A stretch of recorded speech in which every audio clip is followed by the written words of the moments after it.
ওমা, বলছি কলেজ থেকে একটা ট্রিপে নিয়ে যাচ্ছে, সবাই যাচ্ছে বন্ধুরা, আমিও যাই না মা।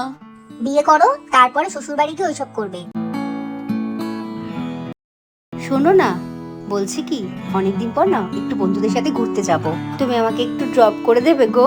কোথাও ঘুরতে যাওয়া হবে না, বিয়ের আগে যা ঘোরা ঘুরে নিয়েছো, এখন মন দিয়ে সংসার করো।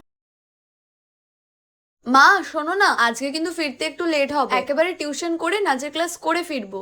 কোনো নাচটা শিখতে হবে না, দুদিন পর বিয়ে করে শ্বশুর বাড়ি চলে যাবে, এখন নাচ করছে, শ্বশুর বাড়ি গিয়ে ওইসব করো। মা জানেন, আমি ইন্টারভিউ দিয়েছিলাম যে, ওটাতে আমি সিলেক্ট হয়ে গেছি, আমার ড্রিম জব আমি পেয়ে গেছি। চাকরি? ওসব চাকরি টাকরি আমাদের বাড়ির বউরা করে না। মা আমি সব সামলেও চাকরিটা করতে পারি। চাকরি করা যাবে না মানে যাবে না। মা যা বলছে তাই হবে। মন বাঁধি